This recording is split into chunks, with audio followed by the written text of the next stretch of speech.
When someone lands on your Facebook page, right, that's like a handshake. That's like Nick introducing me to you for the first time and us shaking hands. You're making that judgment. Is this dude a douche? Is he cool? Is he ego? Is he humble? Is he a good guy, or is he a scamster, right? Like all these things that we as humans have, these emotions that come up between us, right? And so the same thing happens when they see you on social media. That same first impression, that's your digital handshake. So the first thing that you need to be is the attractive character to whoever it is that you want visiting your profile. We're not just we don't care about your mom visiting your profile or your sister visiting your profile or your wife or whatever. What we care about is the people who find you somewhere and then Google you and find their way to social media to figure out who you are, where they want to give you their real estate business, right? Like if you're a realtor, they're looking you up. Yeah. And if you have a shitty Facebook profile full of a bunch of spam and, anti-Trump or pro-Trump stuff, like that's not attractive at all. It's actually very repelling, right? And so what you want to do is you want to present yourself as the attractive character. So for me, it's a picture, a good picture of myself is my profile picture, a picture of my face. So you know what I look like. Because when you're chatting with me in DM, when I'm commenting on your pictures and shit, I want you to put a name with the face. I'm not going to be a logo. I'm not going to be a team, a cartoon, any of that shit, man. First of all, that's the number one sign of trolls and haters. Second thing is, right, because you see a fake profile, 100%. You immediately think some fake-ass troll bullshit, right? Mm-hmm. And so, because that's what the internet's full of. So you want a real picture of yourself. Second of all, you want a background image that represents who you are, right? Like right now, it's me and my boy Alex, and we're carrying surfboards in Costa Rica as my background picture. So you're like, okay, this dude's from Texas, but he surfs. That's interesting, And underneath there's my website. There's pictures of me and Tony Robbins and Ed Milet. There's all these things that for the people that I need to attract, they come on my profile, they see a picture of me and Billy G, me and Ed Milet, me and Andy Frisella, me and Tony Robbins, me and Tim Grover, and they're like, dude, this guy obviously gets around with people who's well known in our circle. Right. If you're a local real estate agent, right here in Dallas, you might want to take a picture with someone that's on the news, someone that's a Cowboy player, someone that's a Mavericks player, a picture with Mark Cuban, a picture with Jerry Jones. One of the pictures on my profile is me and Jerry Jones, to simulate that you get around and you network in the area, that people know who you are, right? Yep.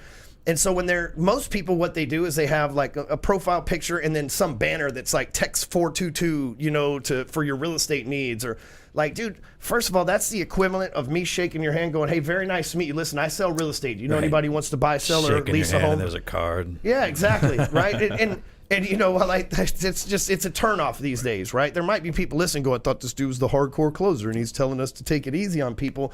It's because the market shift. Yep. We can't force the way that we used to sell on people who are making different buying decisions, right?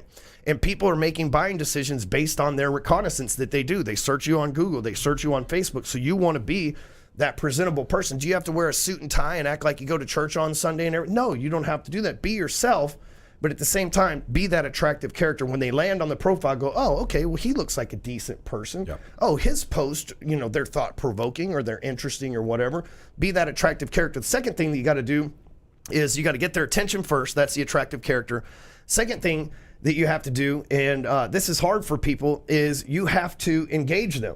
Yep. Right? So like once you get people to the profile, like every post you have should have a call to action. Lately, what I've been doing is I'm like, drop a fist bump in the comments if you agree, or drop fire in the comments if you agree, right? So that people start engaging, right? And so because we got to get their attention and then we got to keep them interested. Yep. Right? We can't just like have one post that's interesting. They're there to be entertained. So 80% of our content has to be entertaining. So we got to be attractive and we got to entertain and keep them engaged. The third thing, this is where most people fail. Okay? You got to let people judge you. Right? And most people are scared to death of judgment. They really are. But if you're going to make it through this social media, you got to be judged.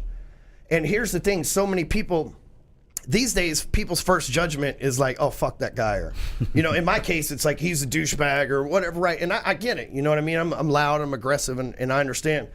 In the beginning, that bothered me because I'm like, dude, I could totally help this guy, and he thinks I'm a fucking douchebag, right. But now I realize that I just got to let him judge. Because what happens is we all judge and rejudge. Originally, I might not have liked you, Nick. I did, but I'm just saying, originally, I might not have liked you, but had we stuck around 6 months later, we might have been best friends. You know what I mean? If I can't get rid of you, it kind of grows on me. You know what I mean? And that's happening for me. At first, people are like, this guy's loud, he's all red, sweaty and shit, and everything else looks like Alex Jones, and then 6 months later, like I finally watched one of these fuckers' videos, and he's actually got some interesting stuff to say. Man. And so we got to let them judge us because they'll eventually rejudge us if they judge us wrong. But we can't just, but so many people are scared, you know? They get to posting 80% of content 3 times a day, and their uncle, you know, who's a greeter at Walmart, reaches out and goes, Nick, dude, who do you think you are, Tony Robbins or some shit? Right? And you're like, oh shit, man, maybe I'm doing this all wrong. And you get this fear of judgment and you stop. But once you get past the judgment, right, what happens then is like, dude, you influence them. From that moment on, like once they've judged you and you've kept them entertained, you got their attention to stop, like got them to stop scrolling, you got them engaged, they've judged you, and now all of a sudden, dude, if I recommend, you know, Nick as a real estate agent, 20 people will send them a friend request, and, you know, any of those people that have a house to sell, send it to them. Yep. You know, I can do that with my software, I can do it with my real estate company, I can do it with my friend's company, JVs, because I've been through those phases. Right. But I also know that starts every day with every new person that comes in my profile, right? They're going to judge me, they're going to see whether they like me or not. A few months later, they might have to rejudge if they were wrong.